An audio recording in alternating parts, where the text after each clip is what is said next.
માંડવી મામલતદાર કચેરી રફીક અલી મહમદ રાયમાં રહેવાસ ડોણ તાલુકો માંડવી કચ્છની ભ્રષ્ટાચાર વિરોધ ધારદાર રજૂઆત. કચ્છ કલેક્ટરના ખોટા હુકમો બનાવાયાની રાવ. માંડવી સીમના વાડા રજીસ્ટર ગુમ થયાનો ગંભીર આરોપ. ડોણ, ગોધરા, દુર્ગાપુર, કાઠડા જેવા માંડવી તાલુકાના ગામોમાં ખોટા પુરાવા રજૂ કરીને જમીન પચાવી પાડવામાં આવેલ છે. તેમજ તાલુકા પંચાયતમાં પણ લાખો રૂપિયાનો ભ્રષ્ટાચાર થયાનો આરોપ. બાંધકામ શાખાના અધિકારી કરોડો રૂપિયાના મકાન બનાવીને લાખો રૂપિયાની મોંઘી દાટ ગાડીઓ ફેરવે છે અને ટીડીઓ દ્વારા આરટીઆઈની આજ દિન સુધી કોઈ માહિતી આપવામાં આવેલ નથી. બાંધકામ શાખામાં બોગસ ઓપરેટર ફરજ બજાવે છે, જેની તટસ્થ તપાસ થાય તેવી અમારી માંગણી છે. રિપોર્ટર કાંતિલાલ વેલજી, સરસિયા ગામ, ગોધરા, માંડવી, કચ્છ.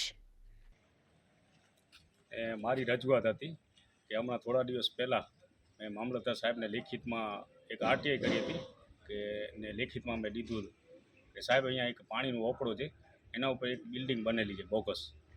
તો મેં કઈ જગ્યાએ? અહીંયા રિલાયન્સ પેટ્રોલ પંપની બાજુમાં એક મોટી બિલ્ડિંગ બનેલી છે. એમાં મેં સાહેબને પણ અરજી કરેલી છે 8 દિવસ પહેલાં. પછી મને જાણવા મળ્યું કે અહીંયાની વાળા રજીસ્ટર છે જે ઉપર સિમતર તલાટી કરીને એ ગુમ થઈ ગયો છે.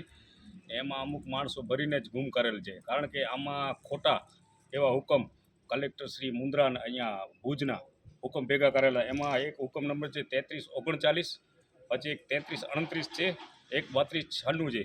એ 3 હુકમ એવા મારે 4 હુકમ મારા કાને પડ્યા છે. ખોટા હુકમ કે વાળા રજીસ્ટરમાં વાળા ચડેલા છે, દરિયા કિનારે છે બધી જમીન. એની પણ હું તપાસ આરટીઆઈ તો કરી જ છે, એના સિવાય પણ તપાસ ચાલુ છે કે આ બોગસ હુકમ કોણે કર્યા છે. કારણ કે પહેલાં જ્યારે 1986માં આ હુકમ બતાવ્યો ત્યારે તો કોમ્પ્યુટર હતા નહીં, તો આ કોમ્પ્યુટરના હુકમ કેવી રીતે થાય?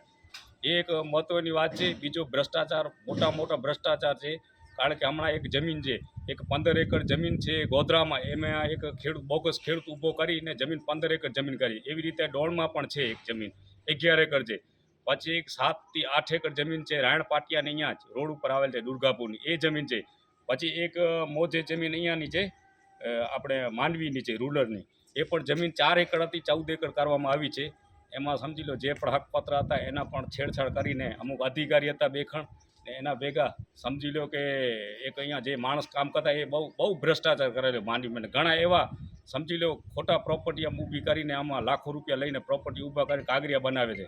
વાળા રજીસ્ટર ગુમ છે, એટલે તપાસ કરવામાં આવે ને આમાં કોણ કોણ સંડોવાયેલા છે. કારણ કે આમાં 2 તલાટી તો આવે જ છે કે આ વાળા રજીસ્ટર જે હમણાં તલાટી આવે ને એનાથી આગળ જે હતા તલાટી એનો એમાં હાથ છે, કારણ કે વાળા રજીસ્ટર ગુમ કરેલો છે.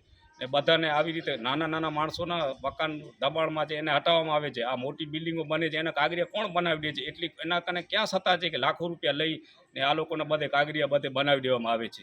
એટલે હું એની સાહેબ કને પણ માંગણી કરી કે સાહેબ મેં લેખિતમાં દીધો છે કે આનું તપાસ થાય ને આમાં ઘણા એવા બોગસ માણસો નીકળશે. કારણ કે એવી સત્તા જ નથી, કલેક્ટરની સત્તા નથી કે સિક્કા મારીને આ બધા હુકમ બનાવી એવી સત્તા નહીં. આ તો એક મોટો ભ્રષ્ટાચાર છે, નાની વસ્તુ નથી. કારણ કે 45 એકર હમણાં સરકાર કહેતી હોય ગૌચર જમીન ખાલી કરતો, આ તો 45 એકર ઉપર જમીન છે કે બોગસ કાગરિયા બનાવીને આ જમીન મારા કને બધે પુરાવા છે. સાહેબ જ્યારે કહેશે ત્યારે હું પુરાવા રજૂ કરીશ કે મારા કને પુરાવા છે સાહેબ. ને બીજી વિગત કહું હમણાં મારી તાલુકા પંચાયતમાં પણ મેં આરટીઆઈ કરી છે તાલુકા વિકાસ અધિકારી વિરુદ્ધમાં. કારણ કે મને હમણાં 15 તારીખ દીધી છે કે 15 તારીખના કોર્પોરેશનમાં રહેવાનું છે.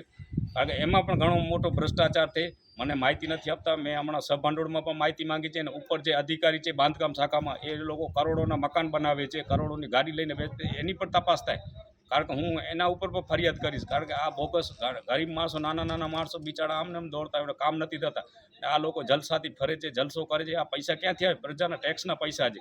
એટલે હું તમારા મીડિયાની માધ્યમથી કહું છું કે આમ જનતા જાગે ને કાંઈ પણ ભ્રષ્ટાચારના પુરાવા હોય ને તો મને આપે ને હું મારી લડત ચાલુ છે. ને આ મને જવાબ નહીં આપે તો હું ઉપવાસ ઉપર ઉતરીશ. ને મારા કને બધું જે બધે આધાર પુરાવા છે ને હું લડી લઈશ. જે પણ હશે, જે માણસ આમાં સંડવાયેલા હશે એના ઉપર કાયદેસરની કાર્યવાહી થશે.